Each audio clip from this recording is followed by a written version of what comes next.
So we don't get to hear the music? Do you want me to sing it to you? Yeah.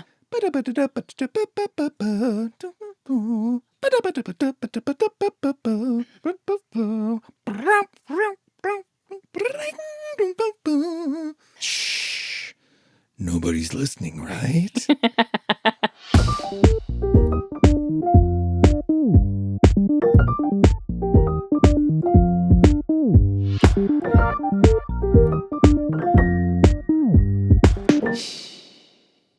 Nobody's listening, right? Hi, Andy. Hello. Welcome to our show. Yes. No, oh no. Off the rails already. What am I excited about? I'm excited about us discussing our lives for an hour as though no one were listening. Ah, gotcha. Me too. But before we get into it, is there anyone? Yeah, this one People? I saw on Spotify. Spotify. On Spotify from MacW97. I love when Elizabeth says, "Why don't you F her?" I actually thought while listening to the back catalog that someone should make a compilation of them, LOL, every time. Oh, I'd love that. Yeah, actually, I want to put this out here. If someone sent me the timestamps or episodes of when Elizabeth over the years has said, "Why don't you just F her?" I will make that compilation. I just don't have the time to go find it. But if someone else finds it. Yeah, that's the hard part. That is the hard. This is the hard that's part. That's the heavy lift there. And I just want to say, I know that this compilation will paint me out to be like one of those psychotic, jealous people. But it's been so fun because now I've been saying it to you all the time. It is so fun. Isn't it fun? Anytime you or me is expressing any sort of interest in anybody, It's like, well, why don't you just... I almost said it to my friend the other day because she was talking about someone else she liked hanging out with someone. I didn't. It's a good thing that you can say anytime someone brings up their work wife. I don't like work wife. We've talked about it a lot on this show. Sexless marriage. What do you mean? Do you think... Okay. Hey, PSA. By and we the way, don't normally do this. That might be the way in. We don't normally do PSAs, but I'm doing this PSA. If you're in a sexless marriage and you refer to one of your colleagues as your work wife or work husband, muy mal. Well, okay, here's the thing. Unless you're them. Well, no, that's what I was saying. I meant sexless. I meant the work wife or work husband is sexless. That's a pretty funny bit. Like, yeah, I'm in a sexless relationship with my work wife over here. No. You can't make bring that joke. Sex into it. But I think we're going back like over a decade. I feel like you and I talked a lot about the number one kind of moment that happens in affairs is when you do a little butt tap or something at the water cooler, right? when someone, in a couple, whether it's hetero or homo or whatever. What about poly, like more than one person? That I don't know about. Three or four. God bless. Let's just see if it applies after the fact. Go on. Okay. Well, probably, actually. If it's poly and it's We're going to circle back. Let's see the example, and then we'll see if it fits. Okay. We're really poly-curious over here. No, we're not. God, no, we're not. No. I can barely, no, we're not. So when someone in the relationship, and let's use a hetero couple, and let's say it's the man. I thought you said this also worked for homo. It does. Okay. I'm just saying, for sake of doing it. Okay. God. Maybe I do need a third, just so we can gang up against you. Ooh, that's the bonuses of having a third. It's really in certain arguments. It's shared suffering. But the loneliness if you're the odd man out, though. Oh, that would be so depressing. Very hard. Then you need to bring in a fourth. But then if it's 3 against 1, it gets so ugly. Anyway, the husband has a friend at work, let's say, or a friend, a female friend. Okay. And I don't love the idea of, obviously men and women can be friends and work together. My writing partner right now is a man. You're good friends. We're great friends. But in this case, the husband complains to the friend about his marriage. Yes.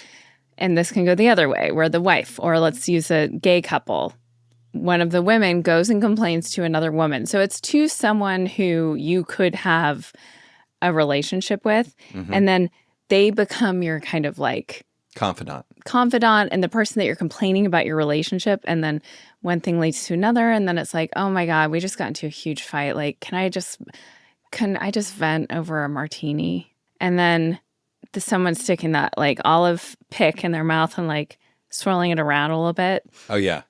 And then it's like... to show what they can do. Kind of. It's just a real light hinting. Is the female or the male doing the thing? Probably the female. And then a knee brushes against her. And she doesn't even maybe know that she was doing it. But you can't deny there's chemistry there. And you're saying this little minx doesn't know what she's doing? Yeah. And then she's talking to her friends. She's like, Richard's wife sounds like, I mean, he's such a great guy. She sounds like such a dumb... What word would you say there? No, not like that. Don't paint her out. She's like, she's not like an idiot. She's not. What is she like? She's just kind of lost in life. She's been working this corporate gig. And honestly, the only silver lining has been Richard. Can I be her now, for a minute? He's a little bit older. Can I be her for a minute and you're her friend? Sure. So ask me a leading question, if you don't mind. And I won't be so ditzy with her, I promise. Okay, so how's Richard? Oh, he's good, but he's having a rough time. Why? What's going on? Did he have cancer? No. No. He is having some hard times at home. Oh, no. With his dog? No, it's actually his wife. What's happening? They are just like not connecting anymore. And like, to me, it sounds like she doesn't appreciate his kind of emotional well-being, and he's going through a lot of changes because this promotion has been really hard on him, and she's not acknowledging that. And I think he's feeling a little like on an island and a little resentful. Amandina, this could be... Do you think they're going to like break up? I don't know. And like, I shouldn't be thinking about that, right?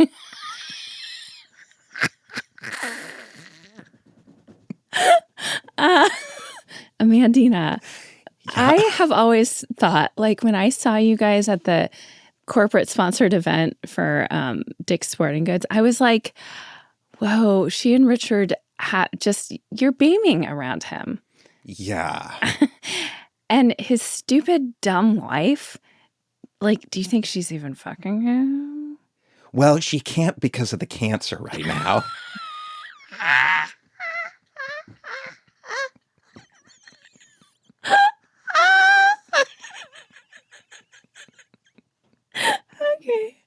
Okay. And scene. I could have done that for this whole episode. Because of the cancer. Oh, Andy. But, okay, it is...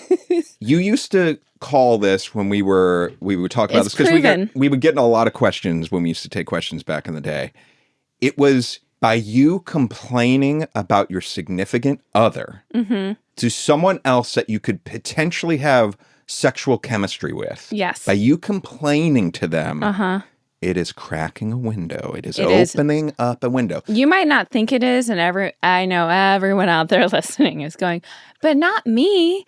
Well, guess what? I actually think in general, you have to be really careful who you complain about your significant other to in general. I agree. I don't complain about you to my friends. Why do you have to complain about me? I don't complain about you to anyone. Like, what?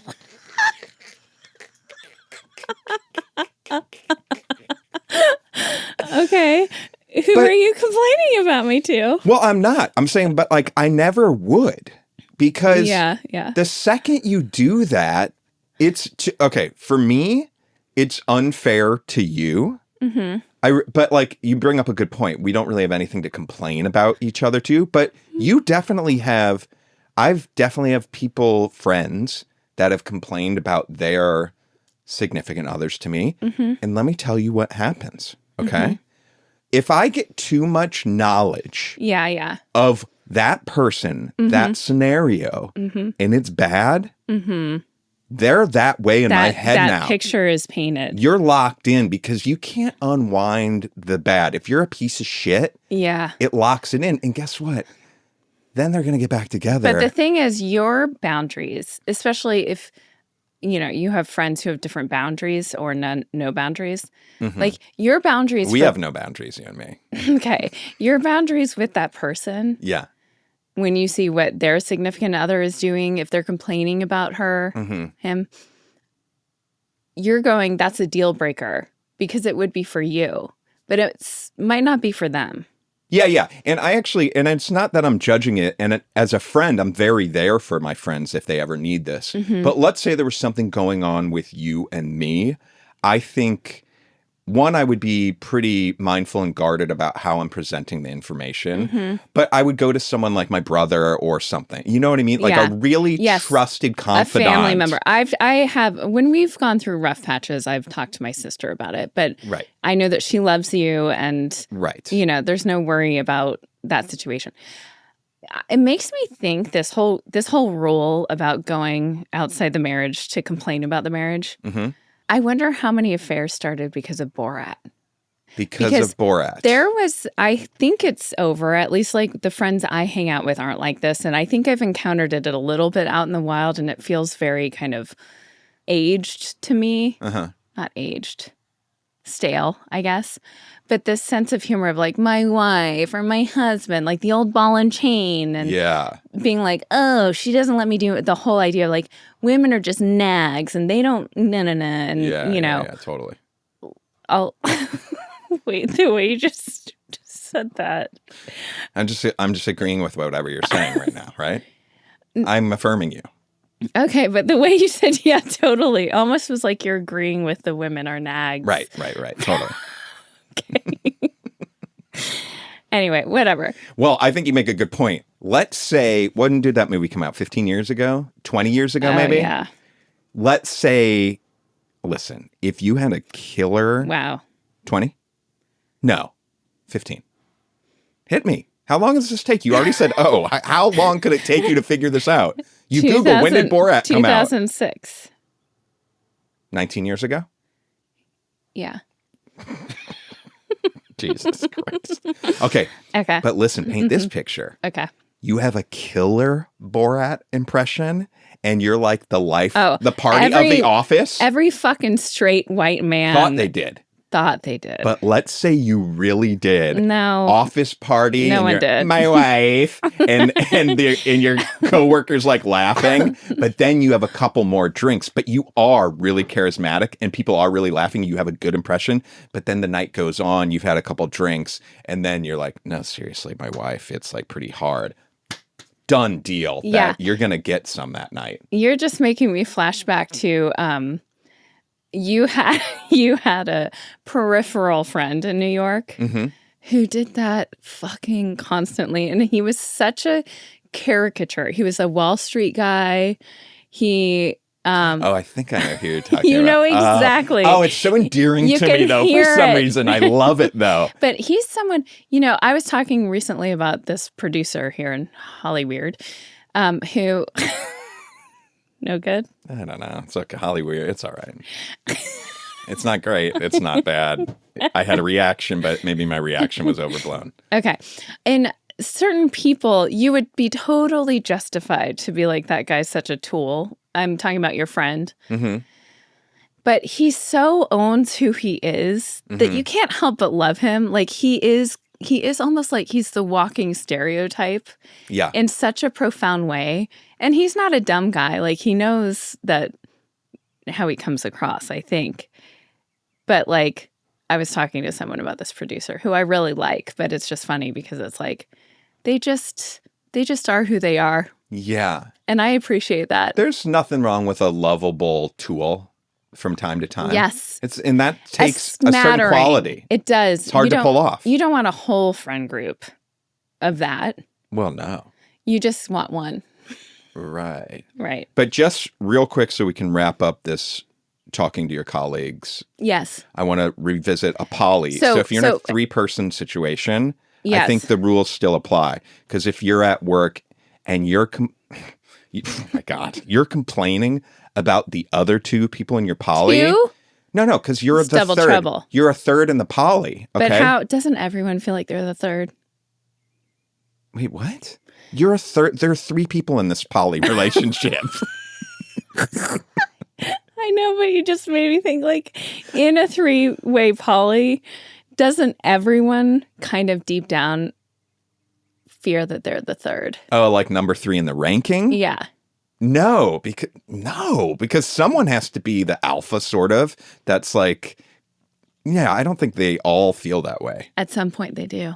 Maybe. Okay, we're getting sidetracked here. What keeps it exciting in some ways. Let me paint this picture, though. Okay. It's a poly relationship. Yeah. And let's say, you know what? It doesn't even matter. But let's say there's a woman that is at work and she's complaining to a guy colleague about her relationship. And she's like, yeah, it's really tough. Like Cynthia and Derek, like, I feel like they're getting closer and whatnot. And like when we're intimate, it's just not the same anymore. That guy, windows blown wide open because he's like, Polly? Double trouble. I'm going to get like it on. Yes. She's a freak. Where it's a misconception. People in poly relationships, it's not necessarily about the sex. Sometimes they're very vanilla. Yeah. How yoked is the guy in the situation? Derek? Yes. Derek is fit, but not as fit as I'm about to be. Can we segue? Can we do it? Yes, please. I got on board with the Trainwell app. Yes. You're singing its praises. I really have been. Last week, I did my quiz to find the trainer. Like, what's your trainer's name? Well, my trainer's name is Nate. Nate Dog. And I love Nate. Now, I want to be... As much as I love Darian? I want to be very upfront. There was a piece of me that wanted to have the same trainer as you. Yes. But then I'm looking at my options. Number 1 option they pick for me is Nate. And I go, what? I'm trusting Trainwell. I'm going with Nate. And I can't tell you. I think I love Nate more than you love Darian. No. He is the coolest. He's 40 years old. This man looks like he's 27. Wow. Yeah. Well, that's what happens when you're doing Trainwell. I'm on session 3. And you already were out in the world and texted me that someone commented on how yoked you were. Yeah, everybody's commenting on how yoked I am. And you've taught our daughter to comment when you pass through the room, Dad, you're looking yoked. Yeah. What's really frustrating is you do look more fit. Already, it took like 2 sessions. You set goals with your trainer. And I said, honestly, the biggest goal that I would like to set is for me to kind of surpass you and and kind of rub it in your face in a playful way. Yeah. Which we know is going to happen because it's already I've never happening. spent any time on this body. I've never done anything. Doesn't it feel good? No and yes. Okay. After session 1, I was really hurting. But then I did session 2. I just stuck with the plan that Nate gave me. Yeah. And I felt fine after session 2. Like, what?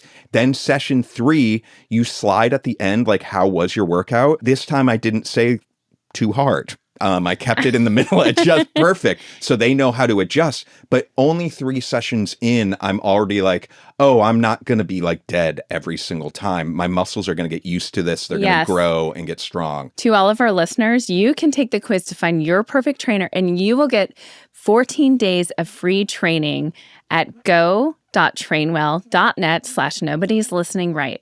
That's go.trainwell.net/nobody's listening right. Come get yoked with me. Let's go. Okay, I need to rewind the clock. Okay. This is memory fog, and I have 2 questions for you. Okay.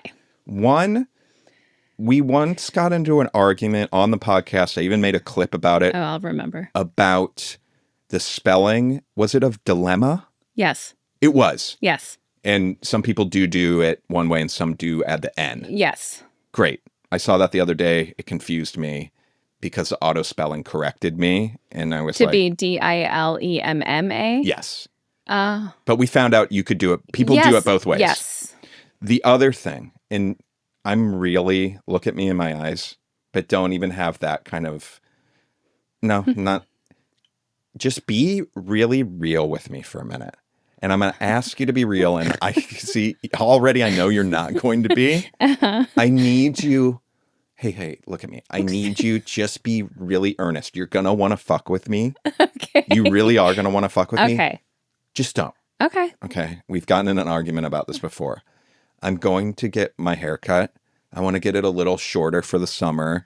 I want to get it a little shorter on the sides. You in the past, I think, have joked saying that you thought I'd got my ears pinned back. Yes. It's a little sensitive for me because when I was younger, I had big ears. You did. That stuck out. And that's when I knew you. Okay. And when we started dating in New York, I wondered when you had your ears pinned. No. Okay. Mm-hmm. Are you being real? 100% true. If not, you're going to be smited down by Jesus Christ or his father. His daddy. Don't smite me, daddy. Please, daddy. Did you ever actually think I had my ears pinned back? Yes. Are you being real? Yes. All right, we're moving on. Fuck off. But so now they're not. You think they're better, so can I see them? Take your headphones off. I can have it shorter on the side. Yeah. Oh, yeah. They've really gone. Okay. The surgery was very successful. Right. This is really it's crazy, though. This really upsets me because I don't know if you're lying to me. No. Here's the thing. I think I thought that you had mentioned it at some point when we were dating. Mm-hmm. And That's possible. I was like, oh, that makes a lot of sense. Because when I think back, his ears really, and you were so adorable. I mean, I obviously had a huge crush on you, but your ears definitely stuck out and you had longer hair that you would tuck behind them. Well, my mom always said I couldn't have a short haircut because of them. Do you think that you had it done without realizing it? This is exactly what I'm talking about.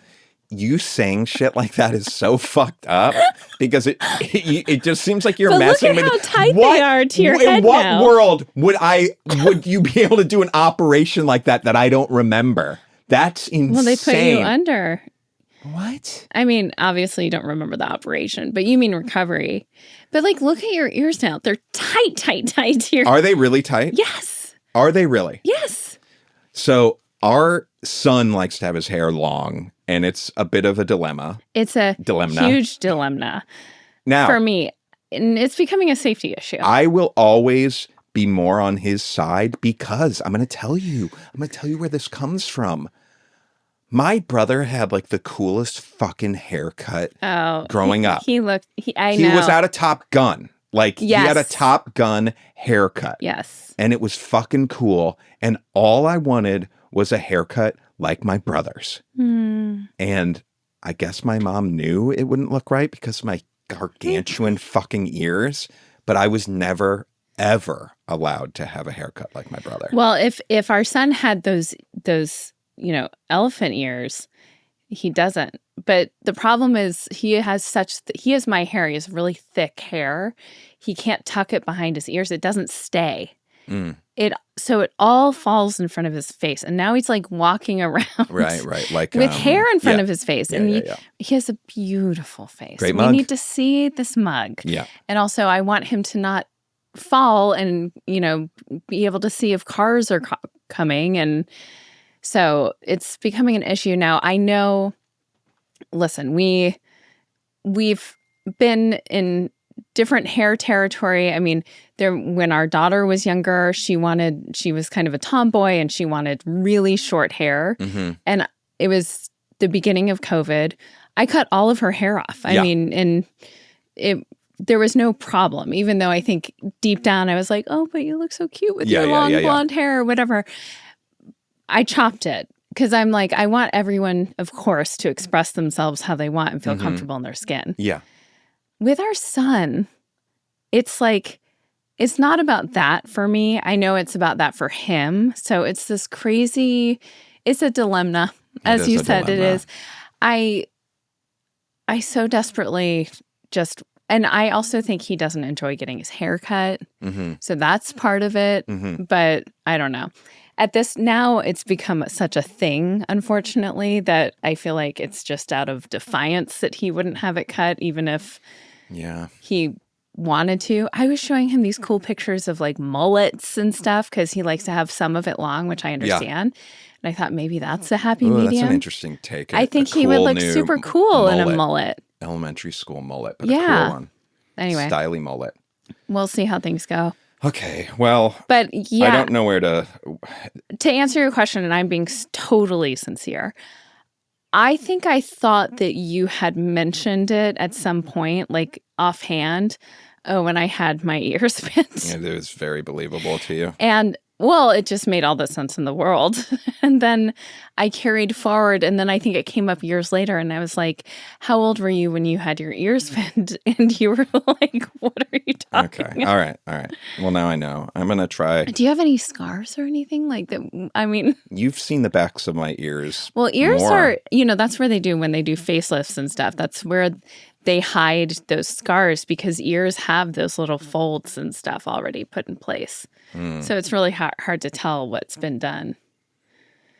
I don't think. And I know we're going to see my folks Yeah, soon. I'd like to ask them. Ask it earnestly with no twinkle in your eye, because I think if you have a twinkle in your eye, I think they'll know to lie with you. Don't have a twinkle in your eye when you ask. Okay. Just earnestly. Maybe ask my mom. Can I do a practice? Yeah. Okay. Hi, sweetheart. Hi, Mary. Hi. Oh, it's so good to see you. So good to see you. You know, Andy and I were talking the other day, and I was wondering. I can't do it. Okay. I had two things I wanted to talk to you about. One's alien related, and the other's not. Do you want to do alien related? Yes. Okay. So I was looking at Psychology Today, as I like to do. Do you? Sometimes. That's neat. I was always pretty fascinated by it in the waiting room at my therapist that ended up being a really bad therapist. And can you explain why? Have I ever told that story? I don't think so. I think that's a Patreon situation. Okay. For doctor-client ethic, confidentiality, I don't think it goes ethics and your stuff. way. Yeah, that's probably true. You didn't true. get a degree where you signed an oath. Speaking of oaths. What oaths are you speaking of? You're a psychologist. Oh. Okay. Yeah, but yes. Yeah. Well, that's a Patreon play for this month. But I'm going to write it down. Yeah. Awesome. And where could people find our Patreon? Should they want? I don't know. Do you know that one? It's patreon.com/nobody's listening right. That's easy. Yeah. Okay. Psychology Today. This catches my eyes. You could have been a good psychologist. I know it. I really know it. I really think you could have It's like a little too late for me to pivot to that. I would be so good. Here's what I think. I think you would be a great psychologist. Mm-hmm. I don't know that you would love doing it. Really? Yeah. I think because it's a little late in life, I think I'm going to become a life coach instead. Which is adjacent, but I think it's a quicker path for me to get there. I don't think you need to become anything besides what you are. All right. So in Psychology Today, a yoked podcaster. Yes. So I see this article that says what first contact with aliens might mean for our minds. And they interview this guy that, I have to set it up, has written 30 novels exploring many aspects of first contact. And are they published by a legitimate publisher, or are they self-published? I don't know, but I think if you have 30 novels that are about first contact, that alone doesn't seem that legitimate to me. Sure. Right? Yes. Like, what publisher is like, yeah, another one? Yeah, we'll do. Well, if they sell. Has he had contact? I don't know. I don't think so. But, did you read this? Well, I read some of it, and I just, like, the beginning, there was one section that I was like, ooh, I want to dive into that. Because they ask him, do you think there's life in outer space? And the guy's written 30 books. Yes, he likes that. But the question, what is likely to happen if we ever meet intelligent extraterrestrials? This is where I locked in, and I wanted to share with you. Okay. So he says, when it comes to first contact with an intelligent extraterrestrial species, the social, political, and religious implications need to be considered. No shit, right? Yeah.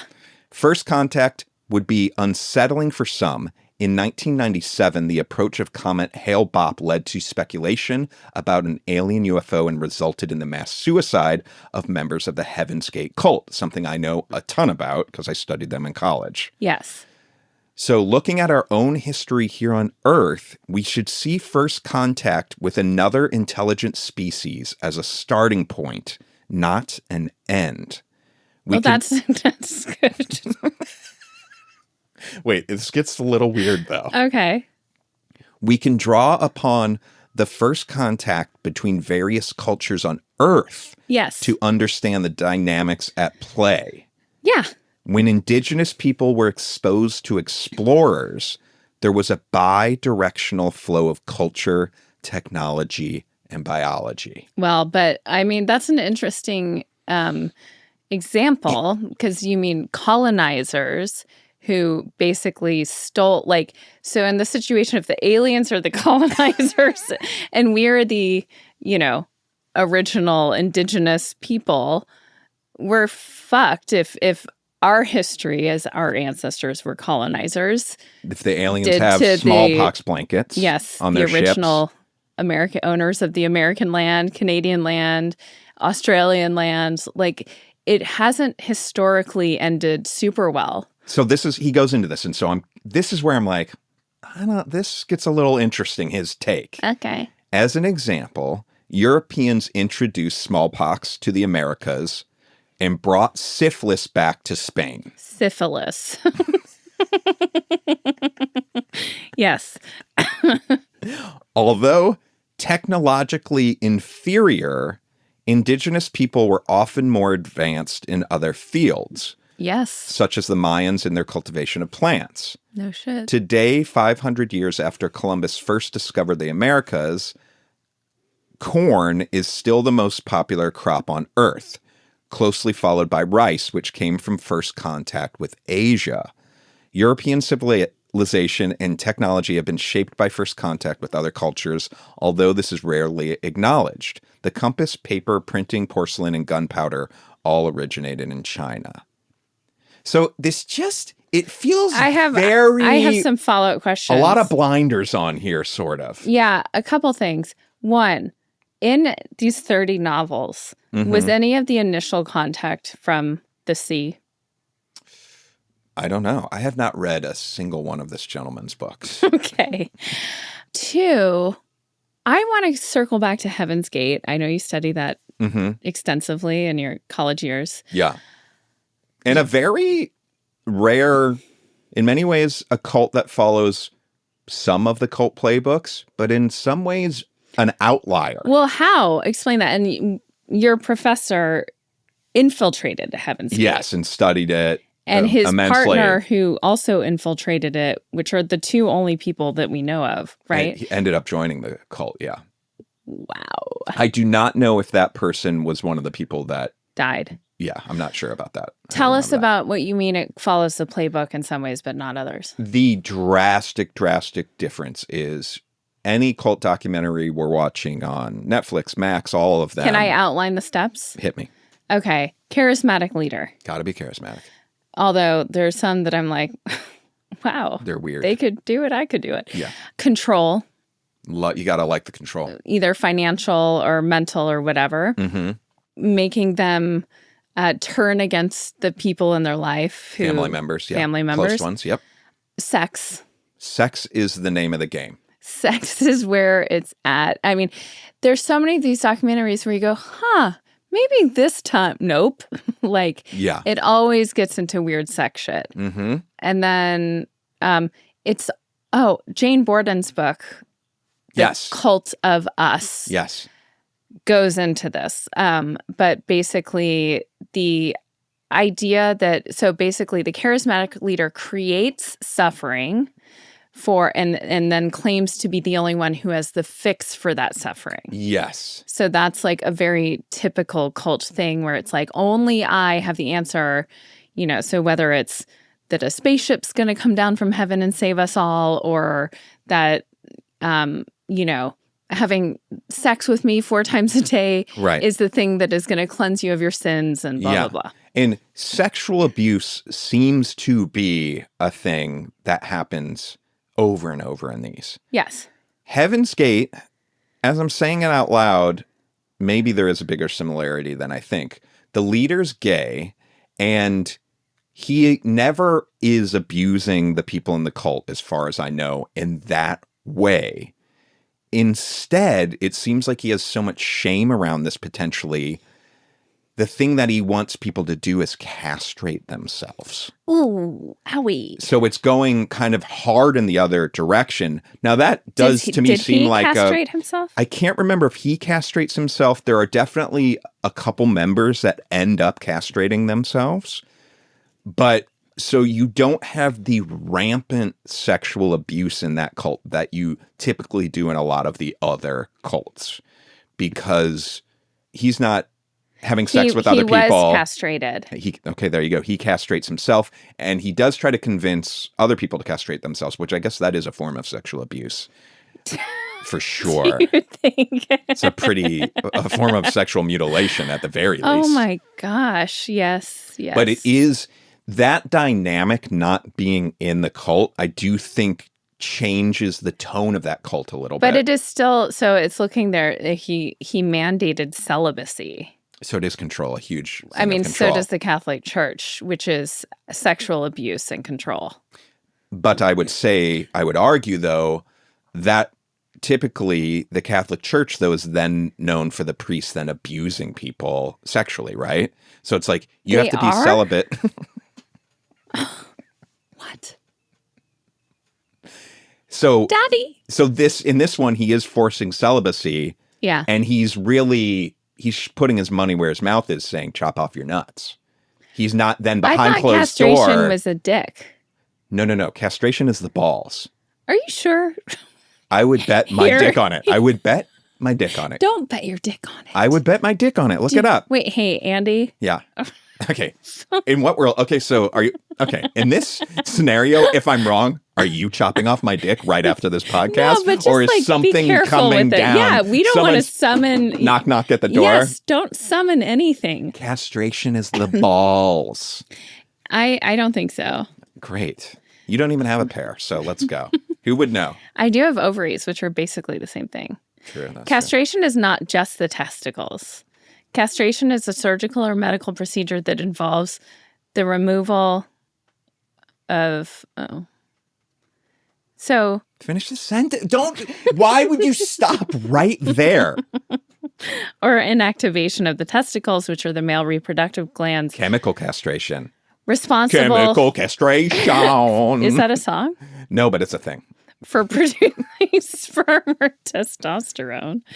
Okay. There's pills, I think, that can Owie, kablowie.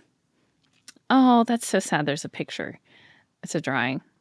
It's a 15th century Ottoman medical illustration depicting an operation. Oh, yeah. That's when they just bit him off. No. Yeah, they didn't have the right tools. This is so sad. Horrific, female genital mutilation is still... Let's stick with my department first, and then we can get to that. I really don't want to. Okay, great. And I don't know enough, But so, yeah, they chop off... Are you validating me yet? It's the balls, right? It seems like it's the balls. Now, what about castratos? What's that? The singers that have their balls chopped off on purpose over history so they can be a castrato singer. Can you still get an erection?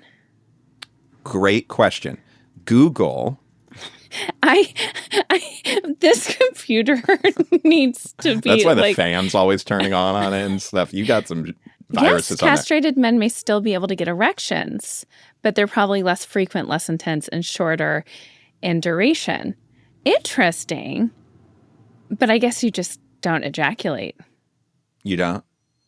But doesn't the ejac come from the prostate? No, it comes from your nuts. Right? You make it in the nuts. Man, we really don't know what we're talking about here. Can you do a little search on Castrato? So I want to know a little bit, like Wikipedia page about castratos now. That sounds interesting to me right now. Okay. And a little more lighthearted than this stuff. Still dark, but Castrato. but at least some beautiful voices singing. A male singer who underwent castration before puberty. Well, that's so dark. That's very dark. I want to go on the record saying I do not condone. And actually, I would stop listening to a singer if I found out they were castratoed without their knowledge or consent, like how I got my ears pinned back. Wait, hang on. You would stop listening to the person who was essentially abused? Yeah, I'm saying I don't condone it at all. So why are you making them suffer? You think I should still give them the streams? Yes. Still listen? It's not their fault. They were a child. Whoa, this gets into a really weird ethical dilemma. We're going to hell. We are like for sure going to hell. Are we? I don't know if it exists. At least if we are, I hope they put us with some people with a similar sense of humor at least.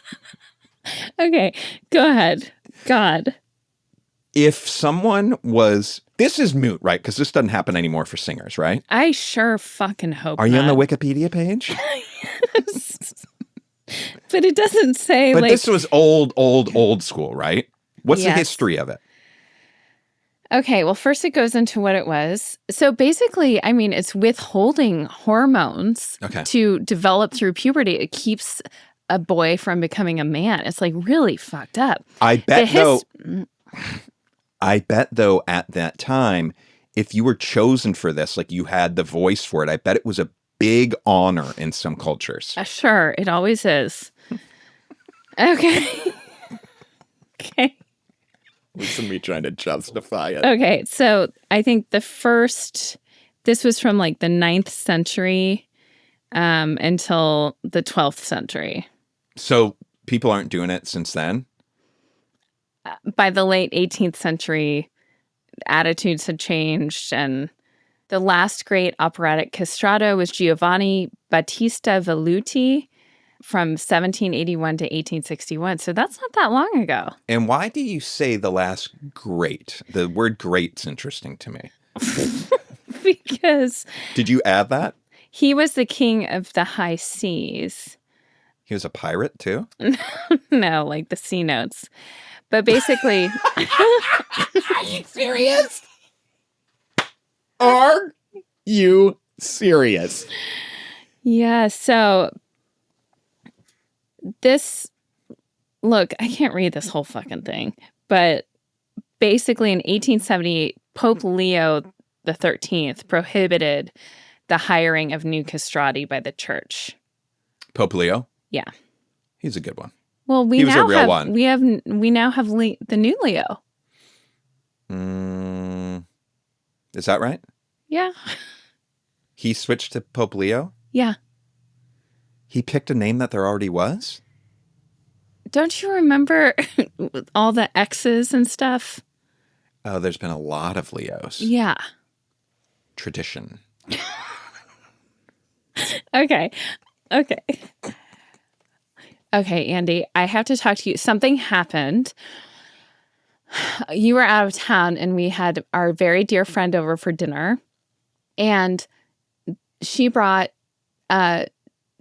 dessert treat. Yes. And what'd she bring? She brought some like desserty lemon cookie type things. Okay. But they're packaged. Okay. They're delicious. I mean, it was a very great call, but they were Best Buy that day. Yes. Now, I know I'm going to get in trouble because it's wasteful. Yeah. I just want to remind, you and everyone else, like everyone's kind of line in the sand is different. Mm-hmm. I think we need to be way more careful about this stuff, especially moving forward now that like the Center for Disease Control and the Food and Drug Regulation agencies are getting gutted. Like we don't know where salmonella's lying or what's happening. Okay, interesting. No, I don't think this is just my own thing. Yeah. Is that I don't eat food that is even close to the expiration date. I am so grossed out by it. Oh my God. I'm with you in so many ways. Yes, on this. you are. On so many ways. But a lemon cookie that said Best Buy and it was that date, that I don't have a problem with. Best Buy to me is a lot different than expiration date. And a sugar cookie, that just means... Well, what is the difference? Let's see. And also, by the way, all of these rules and stuff that we have for our food are about to go out the window. But you have to believe that something that says Best Buy, that it's totally fine for probably a while. Okay, you're right. So Best Buy dates are when a food product will be at its peak flavor or quality, not when it's unsafe to eat. Right. Okay, that's fair. But I'm psychotic about this. Now, I have a legitimate phobia of throwing up. And therefore, I almost never do, knock on wood. Like, going through hyperemesis with my pregnancies was hell on earth for me because it is like the worst thing. I would rather go through, I'm going to knock on wood, I don't want any of it, but like... What's hyperemesis? Are you kidding? Morning sickness? Yes. Say morning sickness. Hyperemesis gravidarum. It needs the gravity that is literally built into the name. But I would hate for people not know what you're talking about. Oh. Do people say hyperemesis gravidarum? Do they? It's gravidarum. Yes. Not if you know her like me. But people who have been through it do. They do. Mm-hmm. They don't say like really bad morning There's sickness. more knowledge around it because it is truly hell on earth. And that's where we're going. That's going to be around a bunch of ladies puking and making jokes about... What? I want you to see this through. Making a bunch of jokes about, I don't know, Jesus and Castratos and... Okay. And also, she was taking them home. It's not like they went into the trash or anything. But she came and brought them and she said, oh, they are Best Buy this day. And I said, sorry. We no can do. Thank you so much. Now, it's there's a small group of people I feel comfortable being this outright rude towards, and it's just because I feel so close to them and love them so much. I can be my authentic, horrible self. Yeah. But we're pretty like, we keep leftovers for 2 days max. Out it goes if it's past 2 days. Mm-hmm. Unless it's something that we are storing on purpose, like in the freezer or something like that. Freezer's also different. Like a meat sauce that I make, I'll if I'm mindful about it, I have a plan. But if there's just leftovers in the fridge, yes. I don't want to get, your college thing was Heaven's Gate. One of my most memorable college classes was infectious disease, like botulism. You did a botulism course, 101, botulism 101. I kind of did. Yeah. It was my freshman year, so I don't really remember what it was called, but I remember the professor, and I remember... How could you not? Ooh, the piece he was packing. Why don't you just fuck him? Okay, there we go. So, anyway, I came across this article. I thought it would be a fun thing for us to discuss. Okay. Do I need to refrigerate ketchup? No. An A to Z guide to storing condiments. Great. So, we're going to go through these condiments, and... here's the guide. I'm going to say the food item. And then can I say my guess? You're going to say, do you store it in the fridge or pantry? And then any notes on that. Yeah, great. I got it. Ready? Butter. Yeah. Don't need to, but it will last longer in the fridge. Okay, so if you store in the fridge, it's okay on the counter for 2 days. Mm-hmm. Capers. We don't care. Keep them in the fridge if they're opened. Chili crisp. What's chili crisp? It's that like spicy, crisp, crunchy kind of sauce that you put on Asian food usually. Does not need to be in the fridge. Correct. It stays fresher for longer in the fridge. Honey. All of these are going to be fresher for longer in the fridge. Does not need to be in the fridge. You're right. In fact, refrigerating it makes it grainy. Oh, okay. Hot sauce. Keep it in the fridge for a longer length and better coloring. The pantry is okay for vinegary hot sauces. Otherwise, now jams and jellies. Fridge. Correct. Ketchup. Fridge, it'll last longer. Correct. Maple syrup. Ooh, once opened in the fridge. But I'm curious about this one. You got it exactly right. Once opened, fridge. Yeah. Mayo. Fridge, please. Once opened, fridge. 2 weeks once opened in the fridge, right? No, it's more than that. It's like 3 months in the fridge. God, did you look at this? I've looked up mayo. Is pantry okay 3 to 6 months? What is? Mayo. Unopened, though, right? Yes. Once opened, it goes in the fridge. Yeah. Mustard. Same as like ketchup, better and like lasts longer in the fridge? Yep. What's it say? Fridge will keep it spicier longer.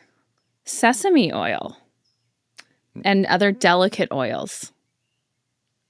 Outside of the fridge. In the fridge, which is very surprising to me. Okay. Fresh pickles. In the fridge.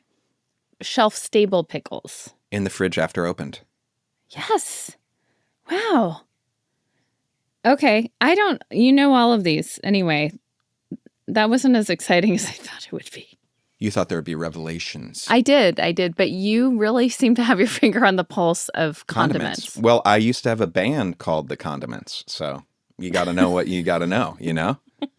I had a little ska band in high school. Yes. All right. Well, I think that we really covered it all today. I'll see you in hell, I guess. Yeah, see you in hell. Good night. Good night.